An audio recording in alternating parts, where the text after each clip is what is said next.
I just do. I prefer not having to worry about changing gears so constantly, especially like city driving. Like city driving makes a lot more sense with an automatic. Like fucking cruising It driving, that makes a doesn't lot more sense with a manual. it doesn't bother me at all. Even even when I was in San Francisco, I was the only motherfucker that people would have drive their manuals because everyone else hated it. I'm like, it's not that hard. You just need to stay in the friction zone. Other than that, you're fine. Mm. And pay the hell attention. Is That's your all. pen a rocket ship, by the way? Is that what I just saw? Yeah, it's a NASA rocket ship. Oh, Jesus. That's great. Well, so my kids a couple years ago went to DC again for my wife's cousin's wedding. And so they went to, I don't remember if they got this one at the Smithsonian or if they went to the NASA Museum, which we went to last time anyway. But my daughter bought this for me because I didn't get the chance to go because I was working production at the time and they were being pricks and wouldn't give me the time off. That sounds familiar. Shocker. And now I work my job and I'm my current job and I'm like, I don't want to go in. And they're like, all right, you sick time. I'm like, yeah. That's right. That's the best. Mm-hmm. Ugh. Anyway. Okay. Are you guys ready to get started? Yes, sir. Sure. Okay. Let's get started in 3, 2, 1. Welcome back to another episode of That Video Game Podcast. I'm your host, Boston. Joining me as always is Moonpear. Howdy. And the Nymph. Hello. Patreon.com/E1M1. The ones are numbers. There's a brand new episode of Wayward Sons out this week, right? Dude, I don't know. You're the one I who think so. posted Yeah, them. because you had Yes. Yes. Sounds, The other one sounds came right. out last week. Why don't you Yep. tell us all about it, man? Wayward Sons. Okay, well, this was on the 14th, which means, yes, we'll probably get another one this week. Yes, the season 1, episode 4. I wish I could remember the title. He says, like, he doesn't have access to his show notes right in front of him. Season 1, episode 4 is The Phantom Traveler. There you go. The biggest question with this one is, why wasn't this the pilot? And if you want more information on that, you'll have to listen to the episode. That's a $5 tier.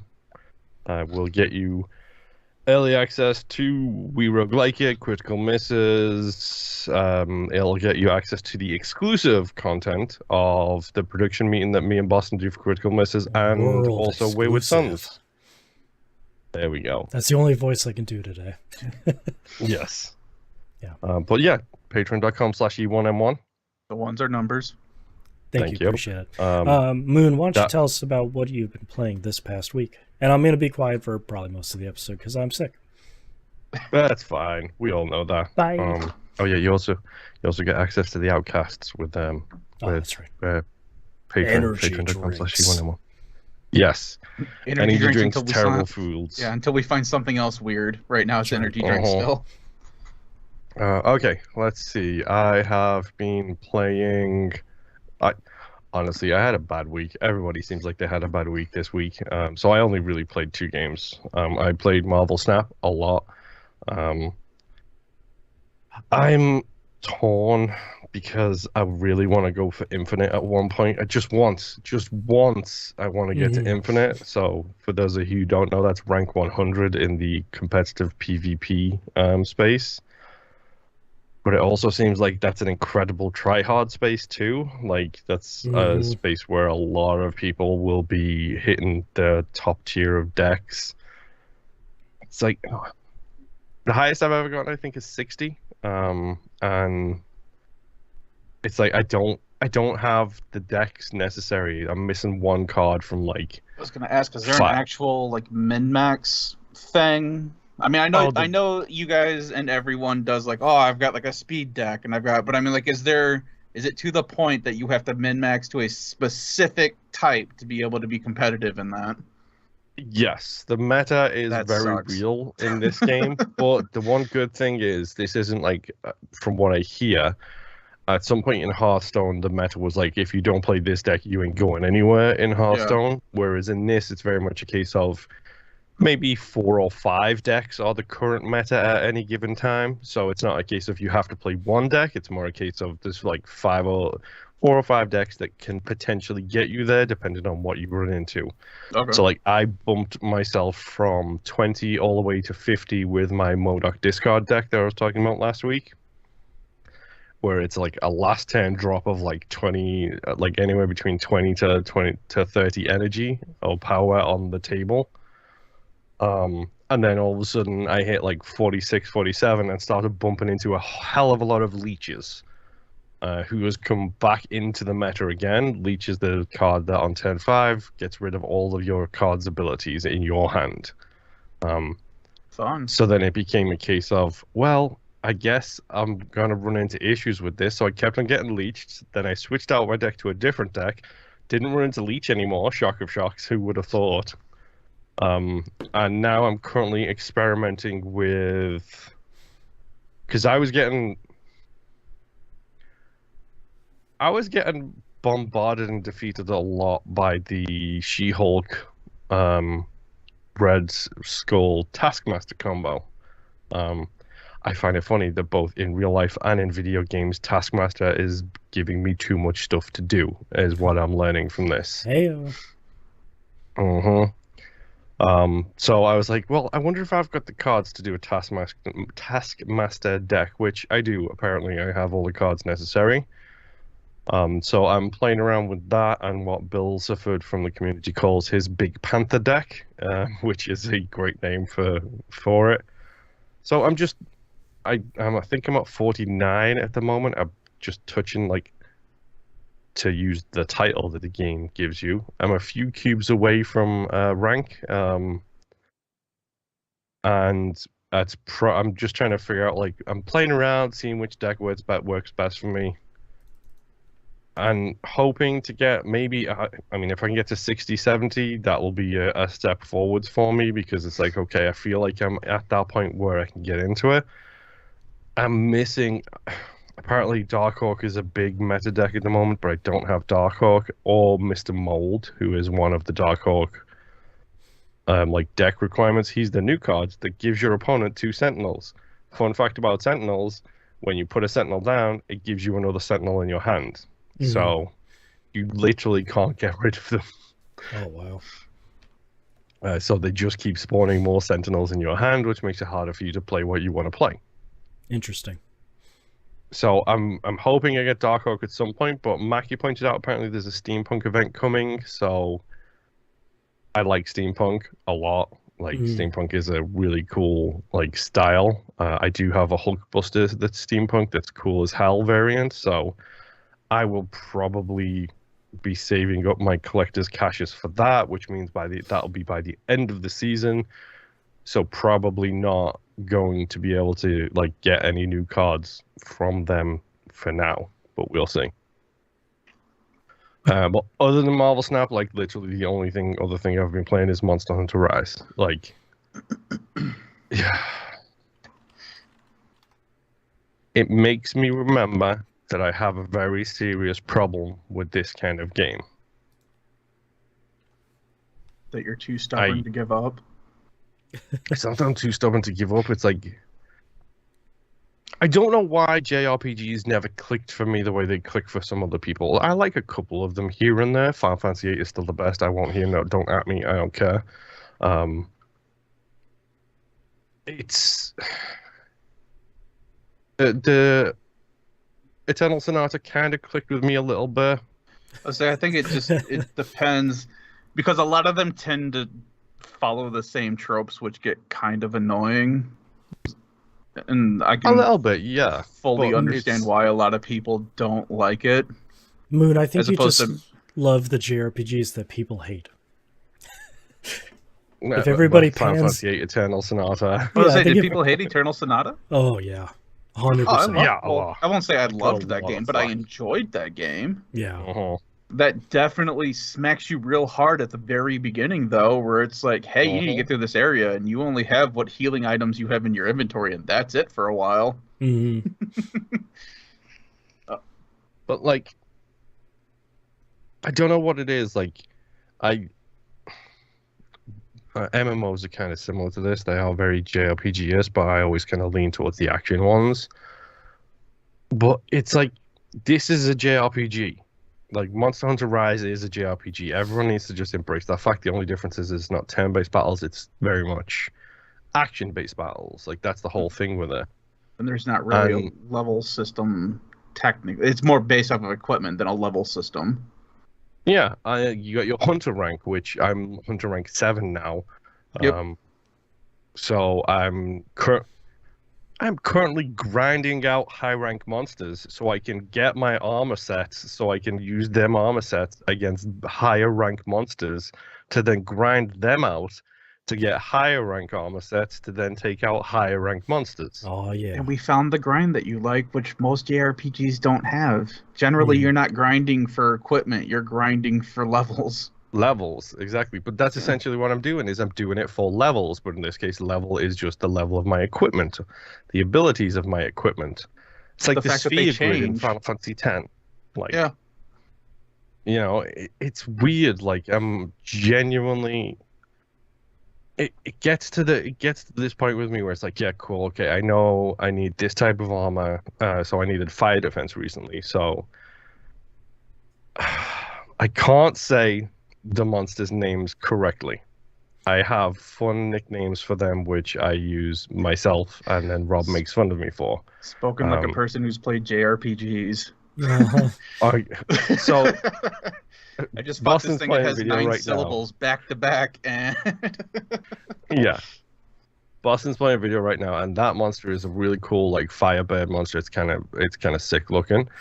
That's called the Ankh-Son-Nomon or something like that. Is how you name it. In my head, I call it the Anuksun Yamun, which is the lady from the original Mummy movie, by the way. All right. So that's in my head. That's how I say it, because I just can't be bothered learning the pronunciations. There's Nicarunga, who I keep calling Nicaragua because why not? And it's one of those things where it's like I'm just jumping in, killing a bunch of monsters. The story is so tropish. It's like two twins. One of them can speak to this monster who's looking for its queen. It's an elder dragon looking for its queen. It's like, gee, I wonder what's going to happen to the other twin when we kill the first elder dragon. I wonder. Spoiler alert, it's predictable. You already know what happens.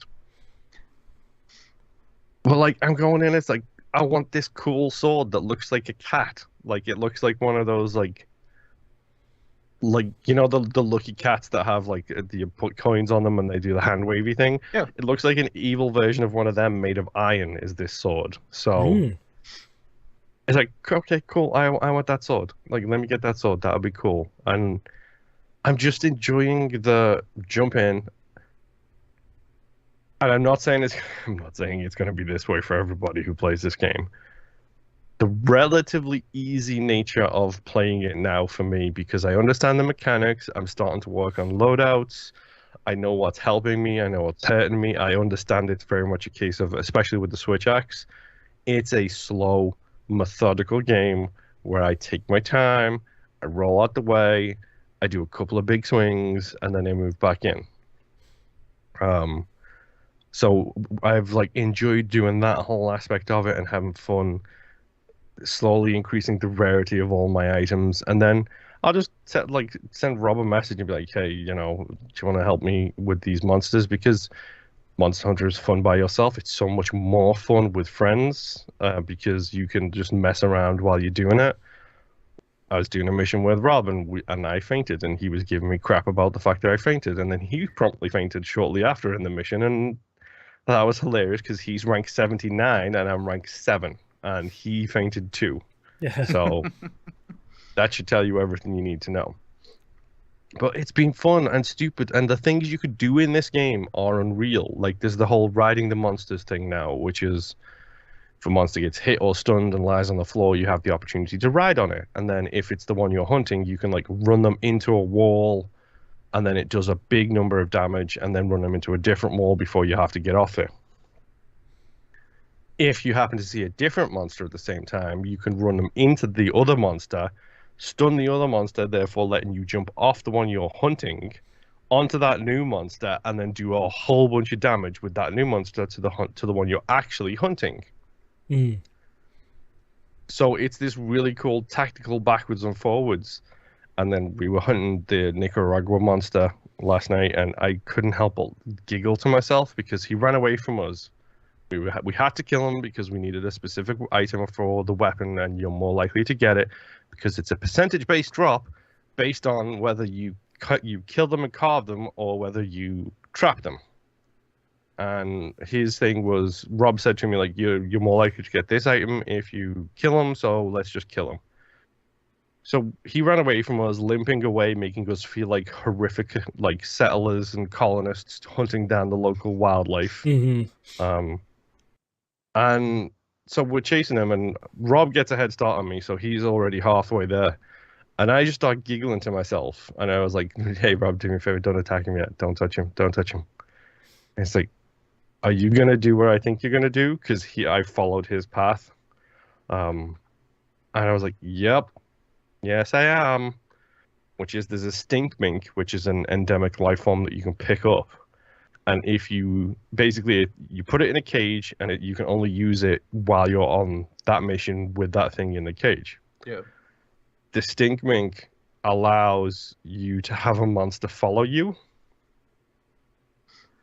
So I ran to a different monster who was kind of on the way, rubbed this stink mink all over myself like I'm Arnie getting chased by a predator, and then booked it through the corridors while this thing is running behind me like Godzilla, chasing me down, screaming, ran into the same zone.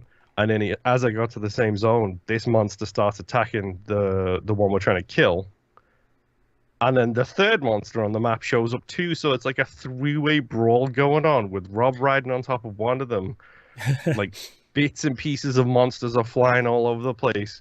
It looked like a confetti bomb had gone off. There was so much like drops on the ground. It was like, this is cool. Jeez. Like, this is the type of stuff I play Monster Hunter for, where it's just random insanity and having a good time. Like when I was playing World, late into playing World, I started getting into using the bow staff basically, which lets you just jump in the air and fly around like a helicopter. I was like, okay, like the playstyle options are unreal, and it's just been like really cool, like switch my brain off kind of game. But now everybody's talking about that EA game, which is a Monster Hunter game. It's like, no, I can't. I'd like, no. Yeah, that building. Don't have time. Yeah, I don't have time to be playing that one as well. Just like, no. It sounds like that one needs more patches before you should start playing it anyway. So. Is that Wild Hearts? Yep. Yes. Yeah. Seems like it needs a little bit of love, but it's kind of a good, like, maybe intro to Monster Hunter. Yeah, the bones are good. Just the extra needs a little more time. Yeah. But it's cool. Like I got a 3-monster rumble going on at one point with one of my friends riding one of them for poops and giggles. Like it was just this. It's just been this really cool, and the missions are limited to an hour. Like that's their top time limit, is you have 50 minutes to complete the missions. Like it's this for better cool or little, for worse. Yeah. I don't know. I had a good time with it. It's been my go-to for just like having fun with it. It's probably going to continue to be that. So if you are interested, I will happily play it with you, Boston. I know you've always been Monster Hunter curious. You don't. It's one of those things where don't let your Monster Hunterality stay in the closet much longer. Jump out and join us. That's right. Keep stretching this analogy. Yes, I will until it breaks. Right. But it's fun. It's stupid. It's on Game Pass. It's a perfect time to give it a shot because it includes like a whole bunch of DLC that came out already. There's more DLC coming out in like 2 weeks, I think, which gives you master rank items rather than the ones you currently have. So I don't know. Give it a shot. Don't give it a shot. It's up to you. If you see me on and playing, feel free to send me a message. I will happily jump into a party most of the time. Specifically playing that. If I'm playing a Paw Patrol game, don't. Just don't. I will not be able to play at that point. Already having a good time. That's right. Dude, totally forgot I played the Paw Patrol kart racing game. Guess what? Shockingly good looking. Anyway, I'll talk more about that next week. I'm not going to go into that one right now. Nim, tell me all about your games. All right. I had problems sticking with any game this week, so I kind of played a handful. My first one I'm going to talk about is Battlefield 2042. This is still a really good game, despite how much of a dumpster fire it was when it released. I am playing. I know it's very rote to say it, but the Battlefield games have always been super visceral, like in a way where it's like, yeah, there's a building collapsing on top of your face and you didn't know it until you started hearing the building crumble. Like, they've always had that really cool feeling. One of the reasons I didn't play Call of Duty was because it felt like it was like put dead respawn, put dead respawn. Whereas Battlefield is very much, has always felt a lot more tactical to me and has always had those big moments, especially when they introduced it and give it a name. I still hate Levolution. That's ridiculous. Oh God! Boston forgot about it. I did. Legitimately forgot.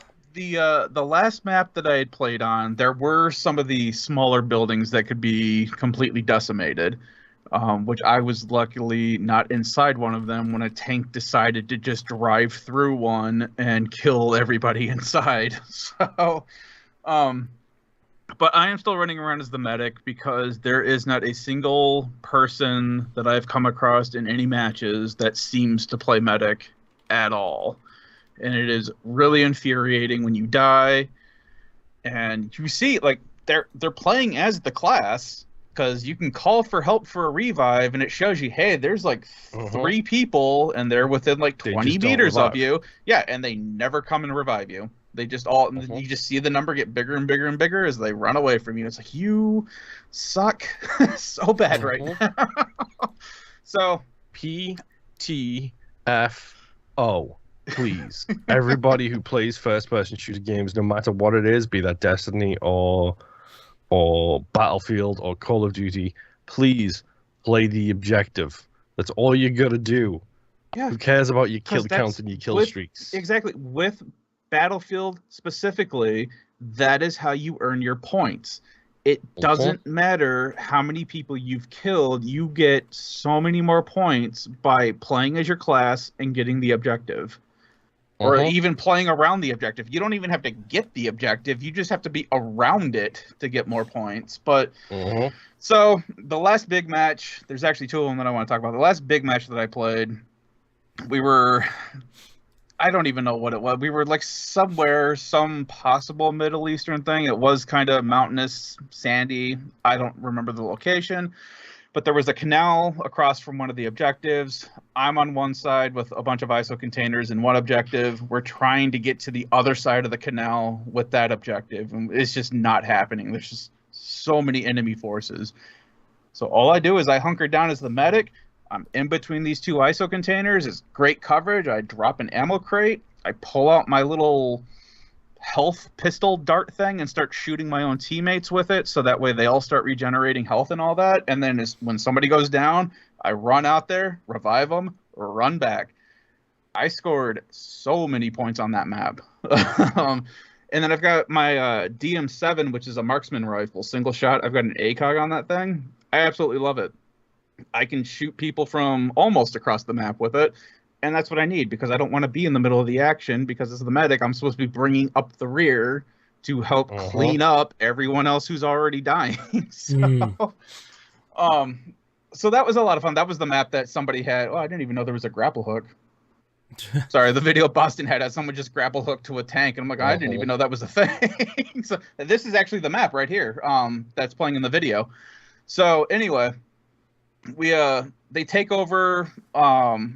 We finally get that taken over. We end up losing the match anyway, just because everyone's being kind of weird. I don't have my mic on, and I don't have anybody else's, mics on speaker. So I don't hear what anyone's saying all the time anyway, because I don't care. But the other map that I wanted to talk about, which was really cool, looked like a villain's base straight out of a James Bond movie, where you start out on kind of like this mountainous terrain, and it's like heavily forested. And then all of a sudden, there's like this next area, there's like this valley, and there's the objective is on this building that is sticking out of the cliffside of a mountain. Wow. It's like, all right, how do I get to that? Because that's like all the way over there. And I'm like, all right, well, I can jump off here and I can parachute, and I see people parachuting. I can't control the parachute. It's just, it looks like I should be able to. I haven't figured out how. So I just slowly descend into the valley. Luckily, I did not get shot, which that is actually my next favorite thing to do, is to shoot people as they come down. Yes, I know it's not proper Geneva Convention. It's a video game. So as I'm coming down, I land, and there's like another point there. I'm like, cool, we'll take that point, and then we'll figure out how to scale this mountain to get up to this other point. And this one dude jumps. There's like a helipad, it looks like, at the very top of this base on the side of this mountain. This dude jumps, and he has like the wind gliding suit. And he comes down, and I'm looking at him like, oh man, that is really awesome. I didn't even know we had one of those. And he comes towards me, and I see he's about to land. He hits the deck. He starts rolling. He gets up. He goes to aim at me, and I pop him twice in the dome, and he's out.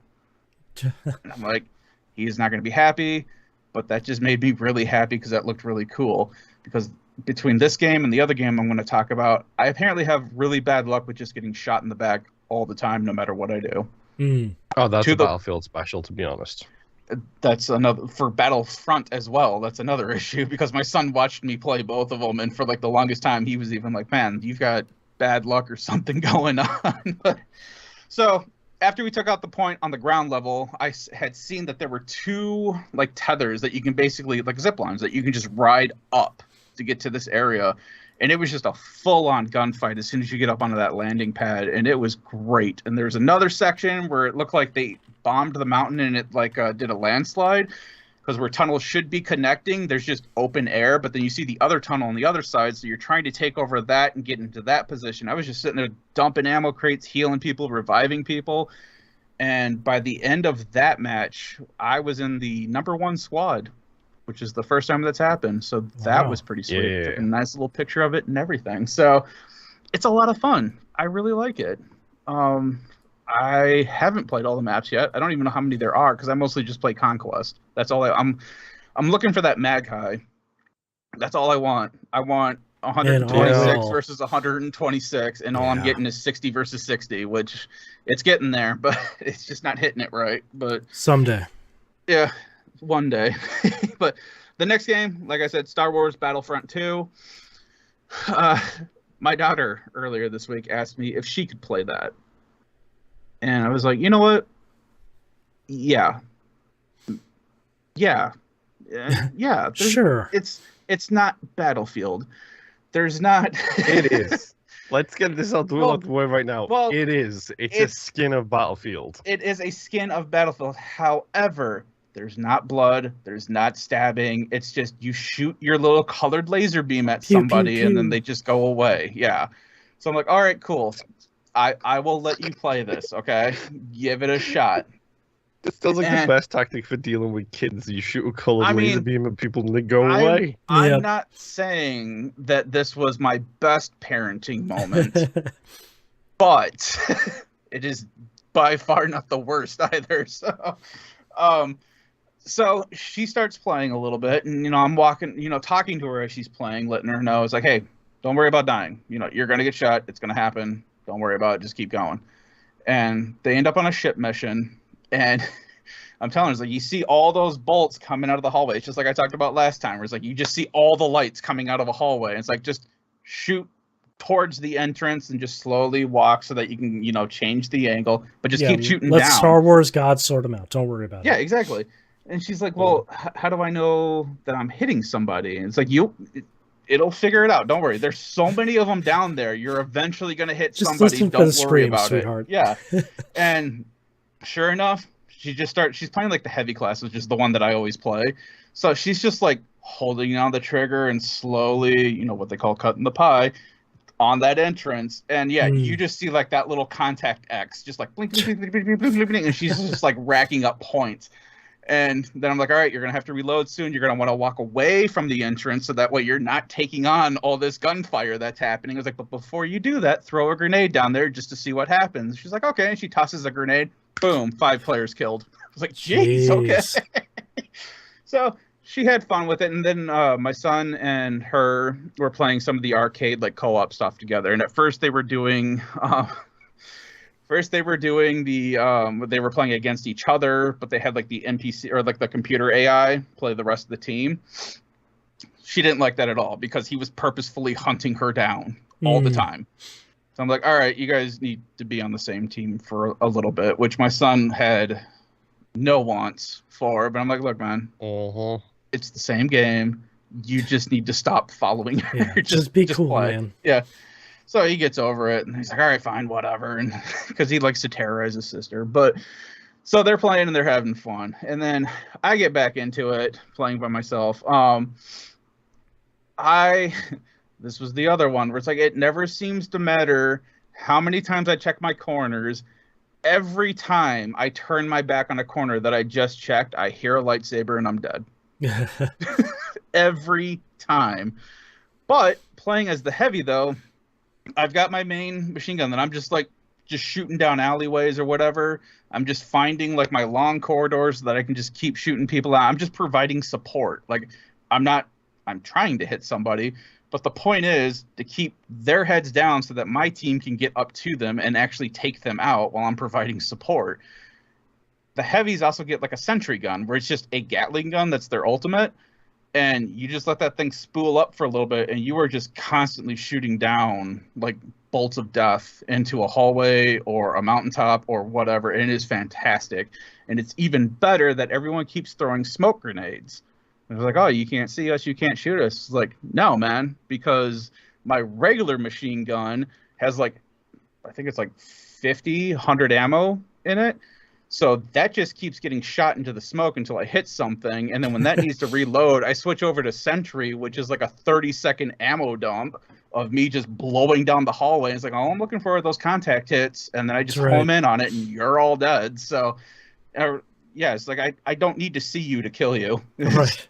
Kind of the best thing about this. So I'm having a blast with both games. I switch back and forth. If I start having a bad time with one, I usually switch over to the other one. Just because they're different enough, but they're the same enough that you're not having to remap your brain for what you're doing. The only thing that throws me off is when I switch over to Battlefield, I have to get used to the fact that when I hit circle, it is not a dodge. It's just drop into crouch or prone for Battlefield. Whereas in Battlefront, it's a roll. Right. So I'm having a lot of fun with both of them. If anyone wants to play any of these with me, reach out to me in Discord.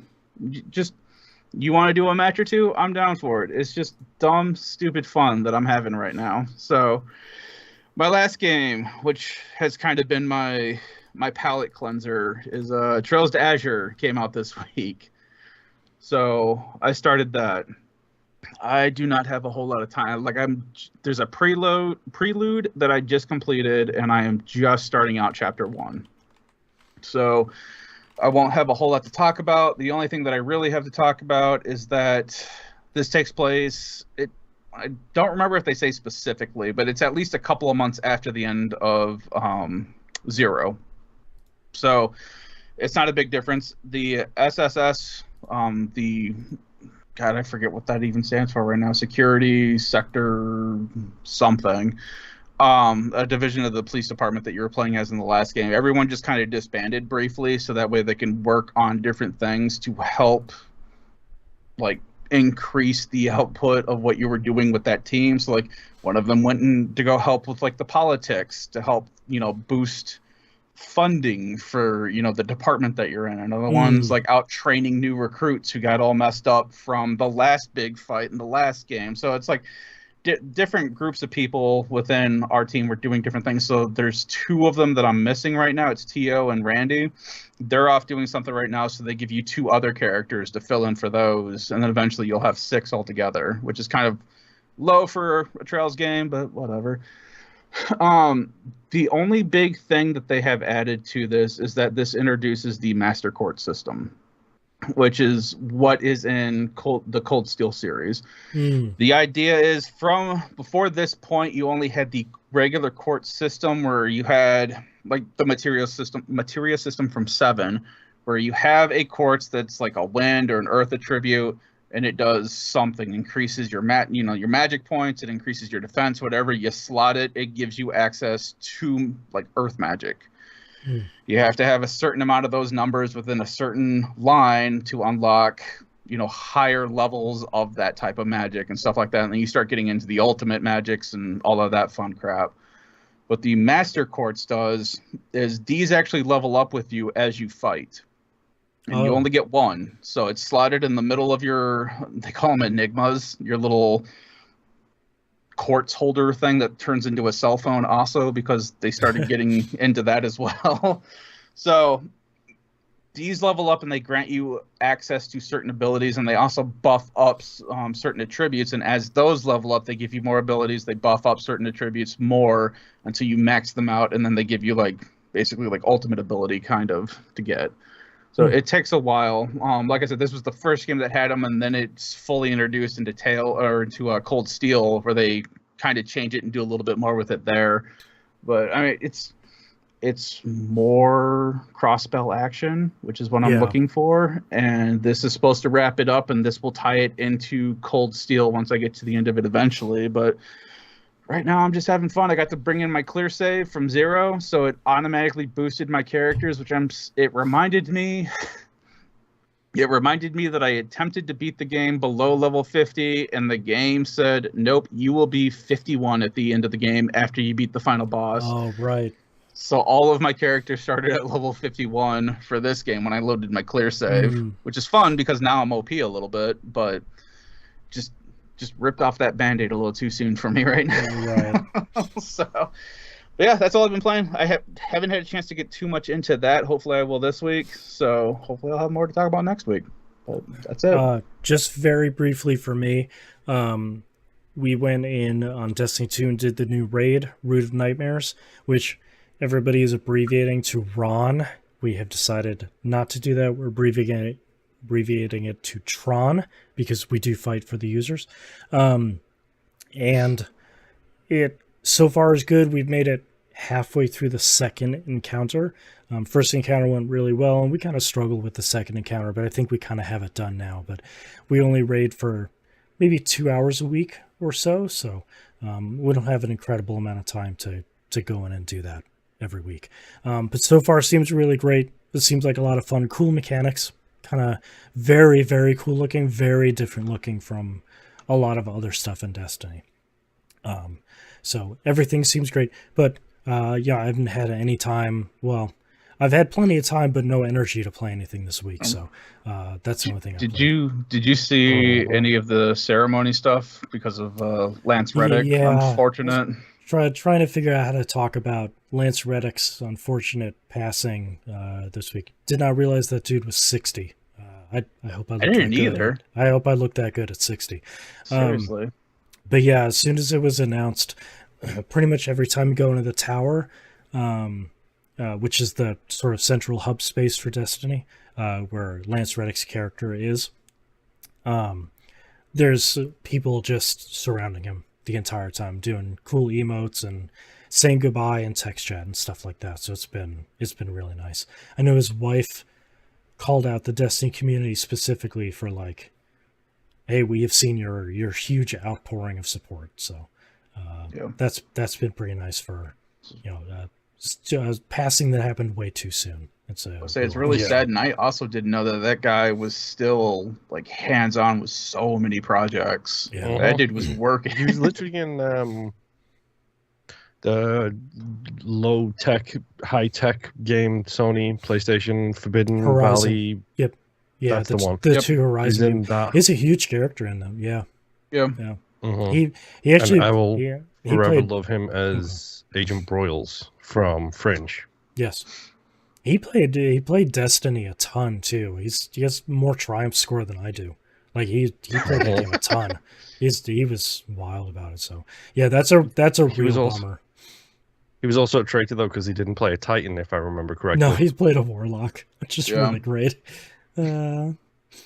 For anyone that doesn't know, he plays the Titan character in Destiny, the Titan leader, which is really great. But yeah, hopefully we'll clear the raid this week. If not, then we'll go back in there until we do. But so far so good. The new raid is really cool, really great. Has a really chatty villain, which is always fun. But that's all I'm playing this week. So let's take a break. Yep. All right, who wants to do releases? Do we have on here? I can do them. All right. I think it's RPG heavy anyway. So you're probably the better choice. Yeah. Like, you don't want me pronouncing Atelier tree. You just pronounce it whatever feels good to you, man. That's right. Ryza won't care. She's cool about it. Getting an anime anyway, yeah. She's too big to be bothered by your petty pronunciation. That's See? right. Did it just for you. All right. All right. Let's get. Oop. Yeah. Whatever. Hang on. The window is being. There we go. All right. Well. Okay. I'm good. All right. Let's get started in 3, 2, 1. Let's talk releases for the week of March 20th, 2023. Turning it over to the NIP. We have Remnant from the Ashes coming to Nintendo Switch. I did not know that was happening. Do we know if that's going to be streaming or? I don't believe it's streaming. I hope it runs well because that's a cool place to play it. All right. We have next, I'm going to say Chia. Anyone got anything better? Nope, you got it. Okay. Coming up for PS4, PS5, and Nintendo Switch. I have no clue what this game is either. It's a blue sky kind of third-person adventure game. Okay. Have a Nice Death, Nintendo Switch and PC. It's for Moon Looks and cool. It's a I was going to say. 2D side-scrolling roguelike. It looks really cool. Moon, check out the trailer for that. Nope. I already checked it out a while ago. I don't need to go down that rabbit hole again. Thank you. It's another one of those games that I hope comes out to other platforms because so many roguelikes lately are just Switch and PC, which is kind of the stuff that Moon and I don't gravitate towards naturally. Yup. Seems really weird. Next is Atelier Riza. Yay, 3 Yay. Coming out for just about everything. What do we got? My window got stupid again. Hang on. PS4, PS5, and Nintendo Switch. Yeah, just about everything. Technical issues. I hate you. Dude, you know that these would never come out to Xbox, but you can play them on PC. Actually, though, kind of a side tangent. Since you like mechanic-heavy stuff, I'm telling you, start with one of the Atelier games. You didn't even read the full subtitle, so I'm not going to give this its credit. Fine. Atelier Riza 3, Alchemist of the End and the Secret Key. I figured I would spare you. Secret Key. Next, we have Storyteller coming out for Nintendo Switch and PC. This, I was actually just pulling up the trailer real quick. That is an interesting art. Yeah, if anyone doesn't remember this is the one where they give you a prompt of the story you're supposed to tell, and you're putting pieces together of, like, Poison the Vampire, and you have, like, 15 different story pages to put together, and you're putting the story together. A lot like what's that DS game, Scribblenauts? It's a lot like Scribblenauts, where you're like making the story yourself. I bought the Ultimate Edition for those on the Xbox recently because I am a moron. They're good though. I mean, I was just saying, they were like $1. That's cheap. How could you not? Yeah.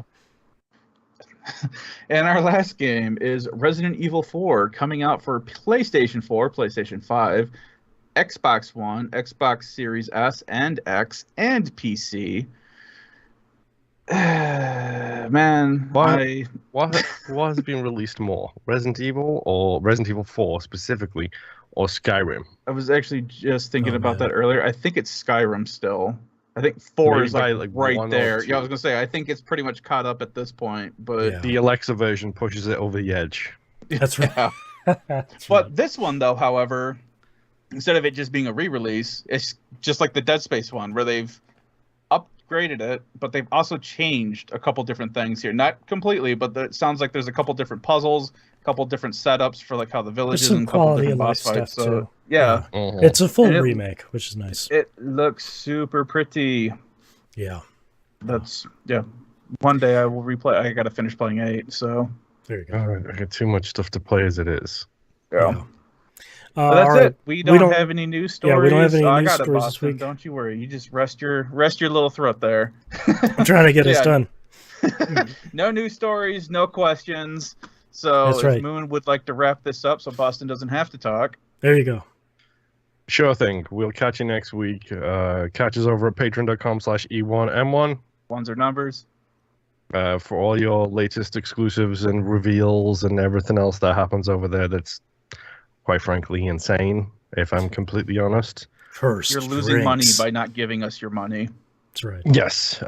Game Club will be delayed. We forgot to mention that off the top of the show as well. That's going to be delayed by a week. I wonder why that We happened. Roguelike That's a Critical Misses also pushed back by a week. Well, you can deal with it. We put out enough content as it is. You can take a Chill break about from it. us for a while. Other than that, that's it. Whatever. We'll see you next week. Thanks for everyone for listening. Thanks for everyone for tuning in. And take us to titles, Boston. Bye. Bye. Bye. We gotta take a break here for a second so I can edit it. All right, Nimp, what are your titles? All right, I want to go for Infinity. Kept getting leached. The Big Panther deck.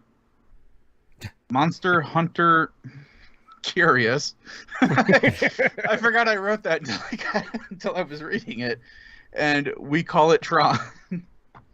Moon, what do you have? Final Fantasy FF8 is still the best. Like Horrible Settlers, 3 Monster Rumble, Monster Hunter Curious, and PTFO. I forgot about PTFO. I have PTFO and I Still Hate Levolution. Which is just, that's a psychic damage title. Uh-huh. All right, what do you guys like? Is Monster Hunter Curious vetoed? Have we done it before? Oh, I don't think we have. It's a good title, though. Monster Hunter Curious. No, I'm sorry. TVGP episode 537. Monster Hunter Curious. Still Monster Hunter Curious. Still. That's funny. 5 years later. Yeah. February 2018, so almost 5 years, yeah. Yeah. Was that World? I think that was World. That was me probably Yeah, playing let me World look. and Probably. trying to get you into it. It's gotta be, right? Mr. Bean the Assassin? Hunter, yeah, here we go. Yeah, Monster Hunter World. There we go. Dang. Well, I'm good. I'm good with PTFO or what was the other one? I Still Hate I Levolution. still hate Levolution. God. I had to look up how to spell Levolution, by the way. I kind of like Levolution now that we said it a couple times now too. Yeah, let it roll around a little bit. Yeah. I'm fine with that one if you guys want to do that one. Yeah. I'll circle Levolution. Let me know when you guys are ready. I'm ready. I'm ready. Starting in 3, 2, 1. This is That Video Game Podcast, episode 804 for March 20th, 2023. I still hate Levolution. It's not as brandable as you think. Remember, just because it's a scientific theory doesn't mean it's not real. Are you a Levolution or denier? Yeah. All right. Thanks, everyone, for listening and watching. We appreciate it. See you next week. Bye. Bye. Bye.